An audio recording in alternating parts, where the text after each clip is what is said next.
So what's up mga idol?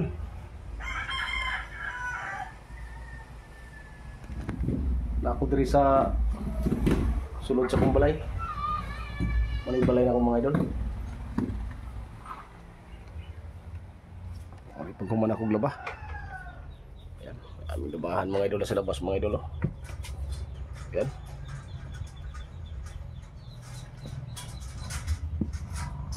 Wala si paring upaw. Mga idol, naghakot ag mais mga idol sa kirakir.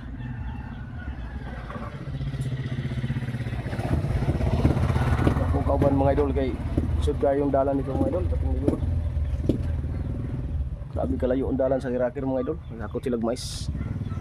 Siguro umaga pang mali si paring upaw mga idol, nasa mga alas 6 ng umaga. Ayan.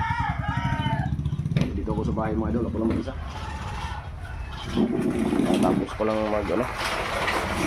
Tapos ko lang maglaba mga idol. Dami kong labahan, no? Yan, tapos na yan, nasampay na yan. Sobrang init ang panahon ngayon dito. Hinihintay ko lang yung anak ko.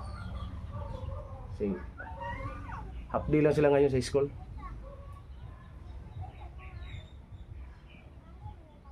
Imposible pag hindi matuyo yung nilabahan ko.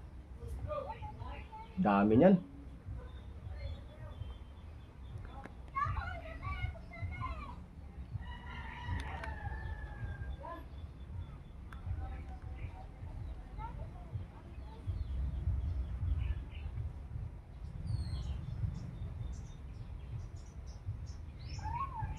Kain tayo ngayon ng tanghalian mga idol.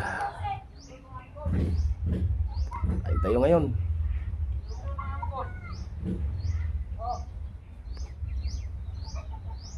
So, salamat kayo mga idol. Thank you kayo.